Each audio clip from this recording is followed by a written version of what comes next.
नमस्कार मित्रों, आज इस चैनल पर एक ऐसा इंटरव्यू आपके सामने लाया जा रहा है जो विजुअली चैलेंज यानी दिखाई ना देने के बाद भी अपने जीवन में किस तरह से संघर्ष करके और रेलवे में नौकरी हासिल करने के बाद और अपने जीवन को सकुशल अच्छी बहुत खुशी से जी रहे हैं। तो आप बताइए, आपका नाम क्या है? नमस्कार जी, मेरा नाम मोफिजुद्दीन अली, मैं असम के रहने वाला हूँ। अब मेरा परिचय है, मेरा नाम मोफिजुद्दीन अली, मेरा घर गांव कालजार, डिस्ट्रिक्ट बरपेटा और मैं असम का रहने वाला हूँ अभी। और पहले 2001 में गुवाहाटी ब्लाइंड स्कूल में मेरा एडमिशन हुआ था। तो वहाँ से गुवाहाटी ब्लाइंड स्कूल में 2001 से 2010 हुआ था, 2009 तक मैं पढ़ाई किया था। तो वहाँ से 10वीं करके मैं मेरा एक दोस्त के साथ दिल्ली में आए थे। वो दिल्ली यूनिवर्सिटी में पढ़ाई करते थे, तो मुझे फ़ोन किए थे तो तू भी दिल्ली में आ जा। तो उसके बाद मैंने क्या किया, मैं दिल्ली में आ गया। हमारा एक पार्टनर है बहादुद्दीन खान, उसके साथ हम दिल्ली में आ गया और हमारा भैया भी आए थे दिल्ली। तो हम देहरादून गए थे, जो देहरादून में हमारा इंडिया का सबसे बड़ा ब्लाइंड स्कूल है, वहाँ पे एडमिशन के लिए हम गए थे। तो वहाँ पे दोस्तों मेरा एडमिशन हुआ नहीं था, तो इसी वजह से मेरे को बहुत दुख अनुभव हुआ था। तो हम दिल्ली लौट के आ गया देहरादून से। दिल्ली में लौट के आने के बाद जैसे मान लीजिए CBSE बोर्ड यानी सेंट्रल CBSE बोर्ड से हम 12वीं किए थे, पढ़ाई किए थे। फिर उसके बाद दिल्ली में BA किए थे। उसके बाद दोस्तों हम सरकारी नौकरी जॉब नहीं लगा था, तो हम PRC में काम किया था। जैसे शादी ब्याह में जो कप प्लेट में खाना पीना खिलाते हैं, प्लेट बनाते हैं डिस्पोजल, उसको हम बनाते थे। प्राइवेट नौकरी करते थे। उसमें मुझे तनख्वाह मिलते थे 3,500। वो हरियाणा में था, दिल्ली में जब नहीं था। तो उसके बाद वहाँ से जॉब छोड़ दिया। छोड़ने के बाद हम ट्रेन में सामान भी बेचते थे। जैसे हम ब्लाइंड पर्सन होते हुए भी हम लोग सब कुछ कर सकते हैं, चाहे तो दिल में ठान ले तो इंसान, कोई भी इंसान हो, कुछ भी कर सकता है। मेरा साथ एक आँख से दिखाई देने वाला लड़का था, उसके साथ हम रोज़ सुबह 5 बजे उठ के हम ट्रेन में जाके सामान बेचते थे। सामान में क्या क्या था, शिखर, गुटखा, पान, ये सब था। वो पेपर सब, जो लेटिन क्या बोलते हैं उसको, जो हाथ धोते हैं ट्रेन में, पेपर सब बोलते हैं उसको। पेपर सब, चेन, ताला, ये सब हम बेचते थे वहाँ पे ट्रेन में।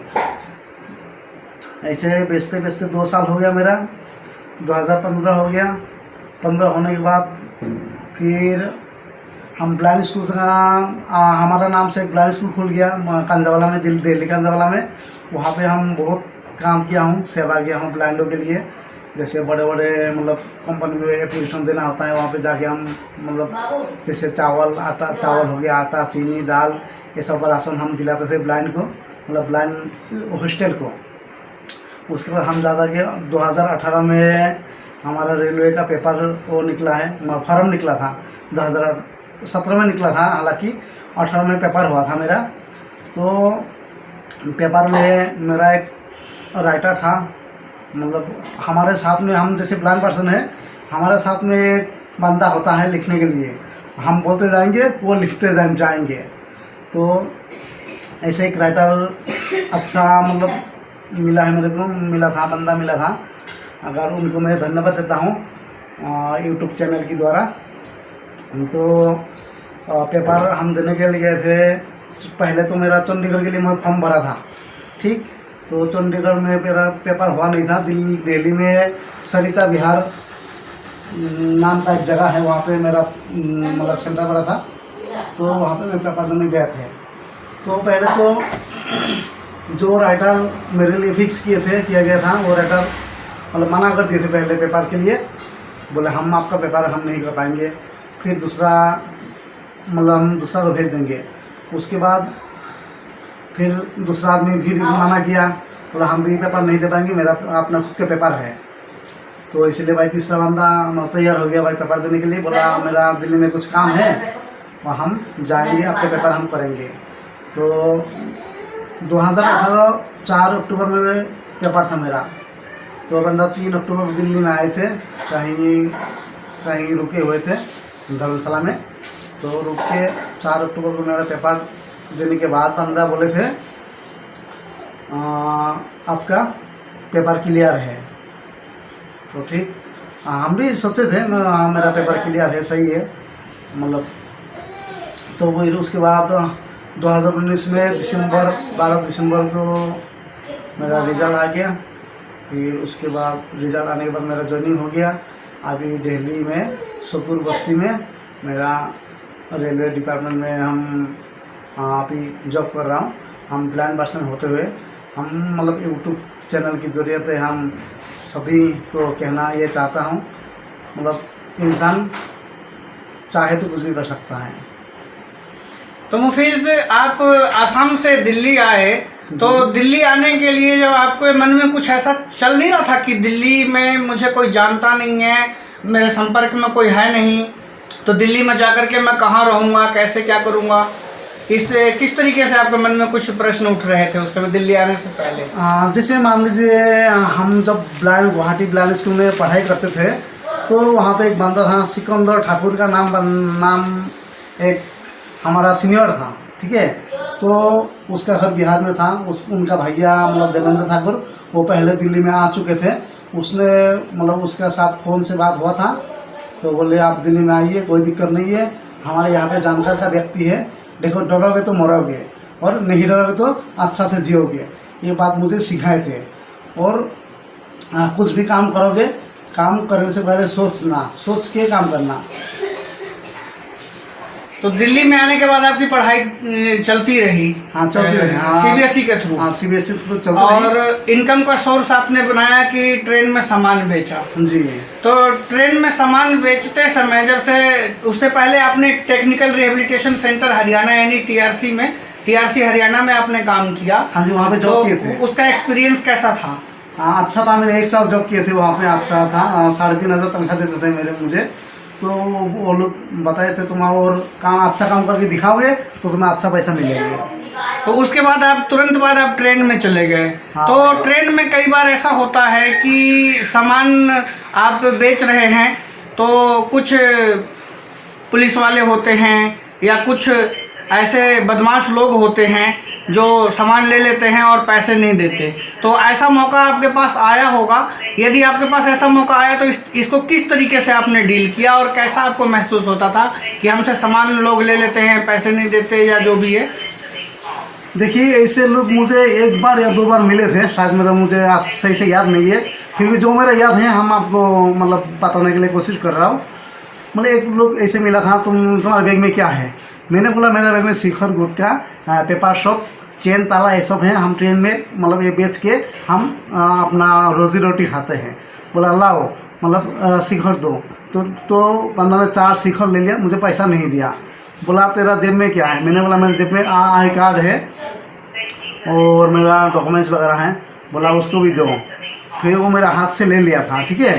तो जब ले लिया था, जब मैंने बोला भाई मेरा कार्ड दे दो, फिर आपको हम शिखर देंगे, तो बोला नहीं देंगे। फिर उसको ज़बरदस्ती मैंने उससे लड़ के मैंने कार्ड ले लिया था। लेने के बाद उसने दे दिया था। देने के बाद वो 2 बंदा वहाँ से मतलब आगे से आ रहे थे, तो वो बंदा पूछे थे, मतलब हम लोग दोनों से पूछे थे भाई क्या हुआ, क्यों लड़ाई कर रहे हो? तो मैंने बोला देखिए मेरा ऐसे में हम ऐसे काम करते हैं, ट्रेन में हम सामान बेच के खाते हैं, हम ब्लाइंड पर्सन हैं, तो मेरा ये मतलब सामान छीनने के लिए कोशिश कर रहे हैं। तो 2 बंदा पुलिस वाला को बुलाए हैं, बुला के उसको मतलब मना किए थे भाई ऐसे इस तरह से मत किया कर, ये ब्लाइंड पर्सन है, इसको सामान बेचने दे। तो वो थोड़ा बदमाश टाइप का था, तो पुलिस को देख के उसने चला गया था।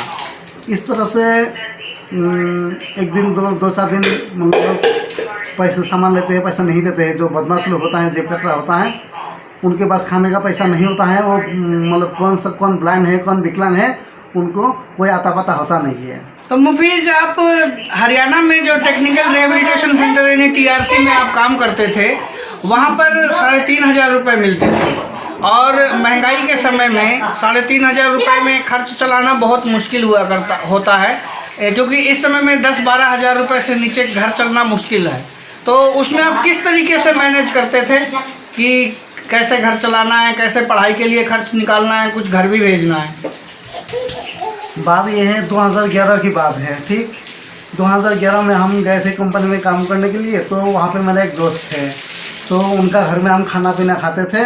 700 रुपये महीना देते थे हम, और 700 रुपये की हमारा मतलब मकान का किराया था, रूम का किराया था 1400, और 4-500 रुपये मेरा जेब खर्च था।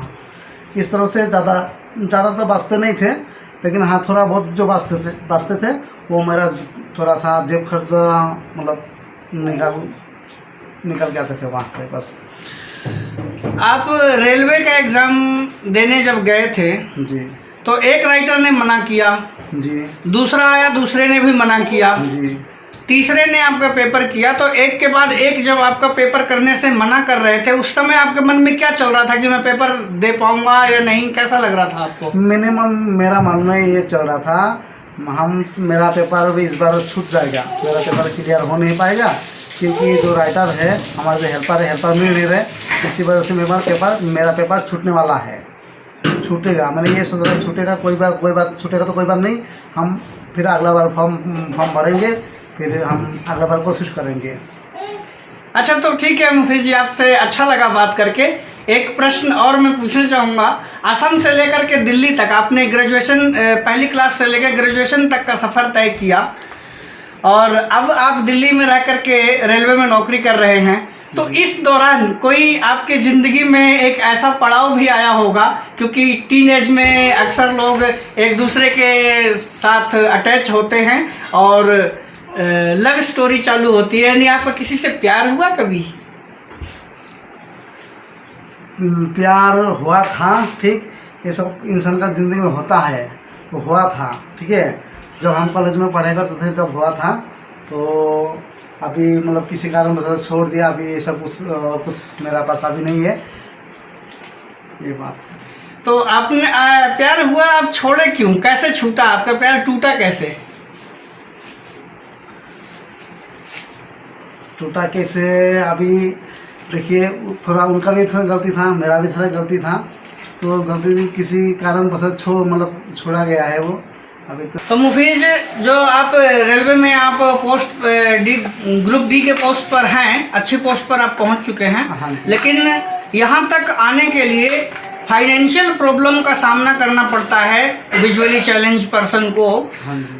तो पैसा होता नहीं है उनके पास, हाँ, 3,500 में आपने सारा काम चलाया, और तो आप क्या मैसेज देना चाहेंगे ब्लाइंड पर्सन को या जो भी डिसेबल पर्सन को, कि किस तरीके से अपने आप को मैनेज करो और एक अच्छी तरीके से जॉब पाओ, और आप क्या एक्सपेक्टेशंस रखते हैं गवर्नमेंट से कि क्या विजुअली चैलेंज को और अदर डिसेबल पर्सन को मिलना चाहिए?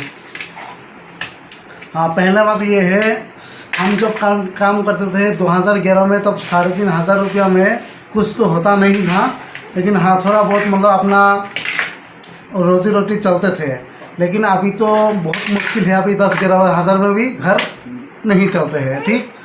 तो हम मतलब हमारा ब्लाइंड पर्सन को या विजुअली हैंडीकैप को हम ये कहना चाहते हैं, अपना कोई अच्छा मतलब प्राइवेट हो चाहे सरकारी हो, जॉब करने के लिए कोशिश करें, या तो हम मतलब जैसे हम काम करते थे ट्रेन में सामान बेचते थे, इस तरह के कुछ काम करें जो मतलब अच्छा से अच्छा थोड़ा पैसा मतलब इनकम हो।